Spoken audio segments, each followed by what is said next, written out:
I didn't lose my band because I wasn't good enough. I lost my band because I was too useful, and too easy to replace. They took my work, my ideas, my songs, and then kicked me out like I was nothing. What they didn't take away were the passwords. If you've ever been betrayed by people you built up, if you've ever watched someone profit off your hard work and pretend you never mattered, hit subscribe, tap like, and stay until the end. I joined the band on a random Tuesday night. No big dream. No dramatic audition montage, just a message that popped up in my DM saying, "Hey man, our bassist just quit. We checked out your stuff, you wanna jam?" At the time, I was flattered. They already had a name. A logo. A few hundred followers. They played shows. Real venues.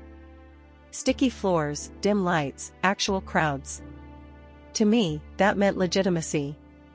The first rehearsal felt awkward in that polite, first date kind of way. Nobody wanted to step on toes. Nobody wanted to admit they were nervous. But once we started playing, something clicked. Not magic. Not "this will change our lives" energy. More like potential. They weren't amazing musicians. Let's just say if raw talent alone determined success, none of us would be quitting our day jobs. But they had vibe. And vibe can be built. I stayed. And at first, everything really was fine. A few months in, their manager started hovering around more. One of those guys who always talked like he was on a podcast. Always saying things like, "Branding is everything now. Music is 30% sound, 70% perception. If you're not online, you don't exist." And honestly, he wasn't wrong. He pulled me aside one night after practice and said, "You're good with social media, right?" I shrugged. "I guess. I mean, I know how it works." That was all it took. They didn't assign me the role. They just let it happen. Suddenly I was designing posts, planning content, shooting behind-the-scenes clips, editing reels, timing uploads, writing captions, tracking engagement. At first, it felt empowering. I wasn't just the bassist. I was useful. Then the numbers started going up. Not exploding, but growing. Slowly. Steadily. Consistently. 50 new followers here. 200 more there. People started recognizing us online before shows. "Yo, I saw you guys on Instagram. Are you the band from TikTok?" Venues that used to ignore our emails suddenly replied with, "Hey. Love your online presence. Let's lock a date."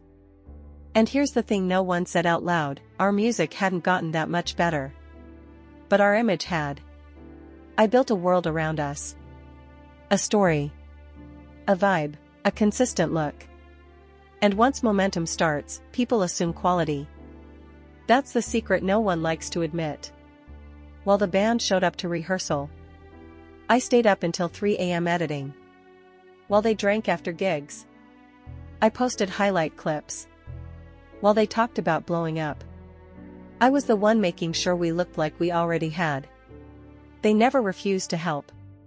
They just never offered. And the longer it went on, the harder it became to stop. Because if I stopped, everything would slow down. So I didn't. I doubled down. I even started writing songs. Hooks. Bass lines. Structures. Lyrics. They loved them. Of course they did. Those songs? They're still playing them today. Looking back, there were moments. Little cracks. Like when the manager said, "Honestly, our socials are carrying us right now." And everyone laughed. I didn't.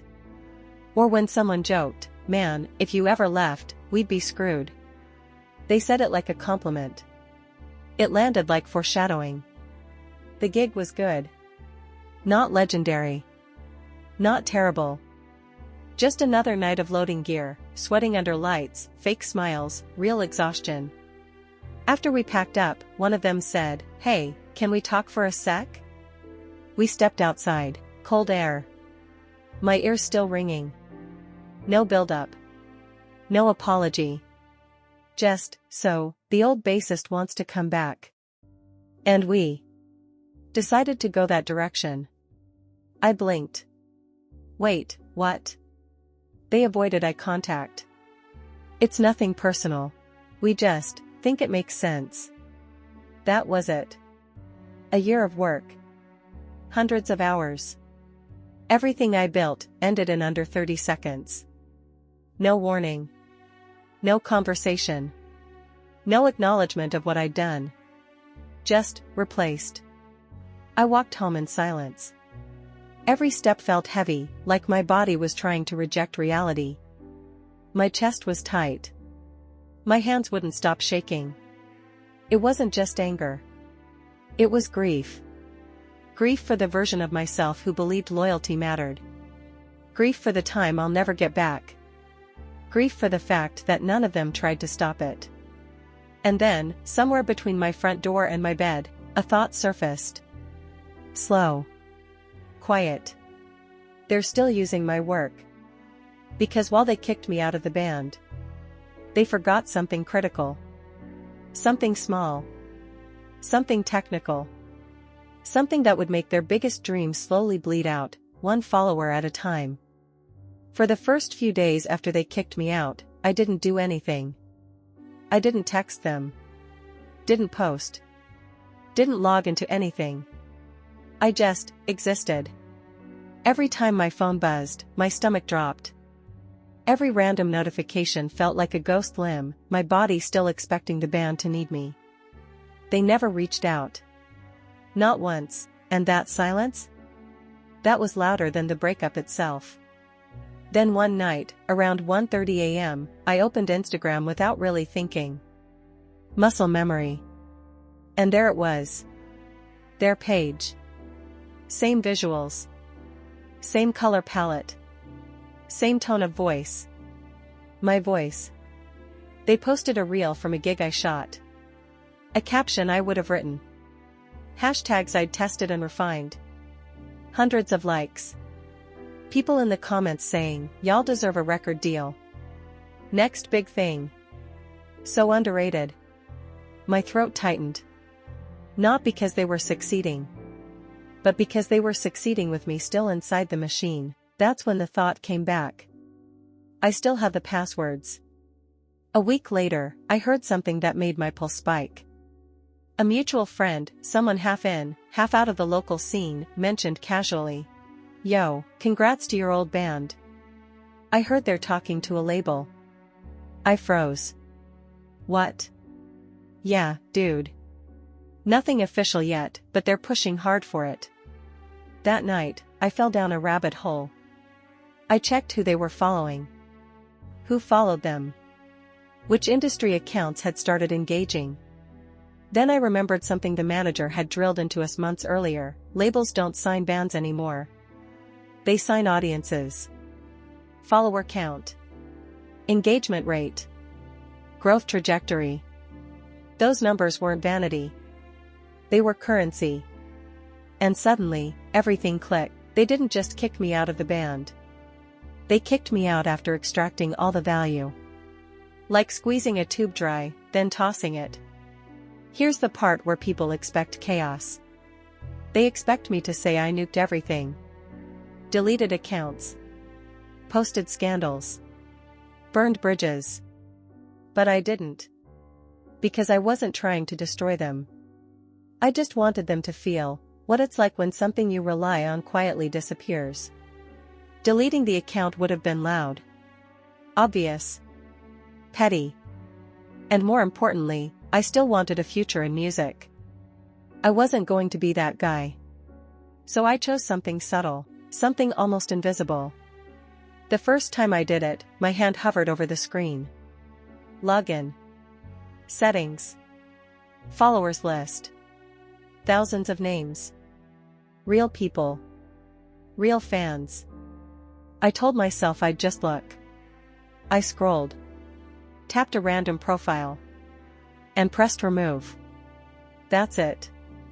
No notification. No alert. No warning. Just, gone. I sat there waiting for my brain to catch up.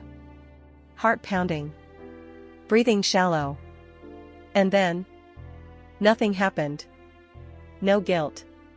No rush. Just a weird calm. Like fixing a scale that had been tipped too far in one direction. That's when I realized how easy it was. Too easy. I could remove 10 followers in under a minute. 20, if I was focused. 50, if I really committed. So I created rules. Not out of mercy, but discipline. Never more than 50 at a time. Never all at once. Never on the same day. Only after they posted. Because this wasn't about destruction. It was about confusion. Here's something most people don't understand: if numbers drop suddenly, people investigate. If numbers drop slowly, they blame themselves. Every time they posted and lost followers, they'd ask, is our content bad? Did we post at the wrong time? Are people bored? And the worst part? There was no villain to point to. Just the quiet fear that maybe they weren't as special as they thought. Weeks passed. I didn't stalk their page constantly. I didn't have to. I'd check in once or twice a week. And every time, the number was lower. Engagement dipped. Likes plateaued. Comments thinned out. They tried harder. New aesthetics. More frequent posts. Trend hopping. I watched them chase algorithms I had already mastered. It was surreal. Like watching someone try to drive your car, without knowing the steering wheel was loose. They never suspected a thing. Why would they? As far as they knew, I was gone. But I was still there. Still shaping their future. Still influencing their trajectory. Just, in reverse. And every time I deleted another follower, I felt something strange. Not joy. Not anger. Relief. Because around month 2, something happened. Something that told me this wasn't just working. It was hurting. They stopped gaining. Then they started panicking. And soon, they'd start asking the wrong questions to the wrong people. I didn't even need to check analytics anymore. I could feel it. The band's posts started sounding desperate. Not in words, but in energy. More captions. Longer captions. Way more emojis than usual. Too many exclamation points. You know that vibe when someone's pretending everything's fine, but they won't stop talking? Yeah. That. They were posting more frequently now. Sometimes twice a day. Reels. Stories. Polls. Q&As. Which song do you like better? Who's coming to our next show? And every time they posted? I waited an hour. Then I opened the followers list. And quietly removed another 50. Here's what people outside the industry don't know: labels don't just look at total followers. They look at trajectory. A band with 10K followers that's slowly dropping? Red flag. A band with 3K followers that can't grow? Another red flag. But a band that's losing followers while increasing output? That's the worst one. It screams, people are actively leaving. And that's exactly the illusion I was creating. I heard it through the grapevine. The manager had started asking questions. Not directly to the band, but to other managers. Have you noticed engagement being weird lately? Algorithms changing again? Shadow bans? Classic. Whenever creators fail, they blame the platform. Because blaming yourself feels unbearable. And I'll admit, part of me almost felt bad. Almost. What hurt them wasn't the lost followers. It was the not knowing. They rewrote captions 3 times before posting. They debated upload times like it was superstition. Maybe we post at 7 instead of 6. No, dude, Tuesdays are dead now. TikTok hates musicians lately. I could picture it perfectly. 4 people staring at numbers. Refreshing screens, trying to decode meaning out of randomness. Not realizing the randomness was me. At this point, I could have quit. Their numbers were already slipping. The damage was noticeable. But every time I thought about stopping, I remembered that night outside the venue. The cold air. The way none of them defended me. And I reminded myself, they ended our collaboration instantly. So my exit from their success didn't need to be gentle. Here's something I had to admit to myself, they didn't see me as a bandmate. They saw me as a resource. One that could be replaced. So now, they were dealing with the consequences of assuming systems run themselves. They don't. People do. One day, I refreshed their page and stopped breathing. The number dipped below 1,000. That was psychological territory. 3 digits doesn't look up and coming. It looks small. Suddenly, fewer comments, less algorithmic push, less industry curiosity, momentum reversed. And momentum is everything. Here's what never happened. They never messaged me. Not to ask for help. Not to apologize. Not even to accuse. I don't think it ever crossed their minds. Which says everything about how invisible my role had been to them. You only notice the foundation when the building starts to sink. Then one night, I heard something that confirmed the final outcome. The label conversation? It had stalled. Hard, and I realized something unsettling. I hadn't just slowed them down. I might have quietly ended their biggest shot. I didn't find out directly. I never would have. That's the thing about invisible revenge, you only ever hear echoes. A friend ran into their drummer at a bar. Casual conversation. Small talk. Then the truth slipped out. Yeah man, that label thing kind of fizzled. Fizzled. Such a small word for something that probably kept them up at night.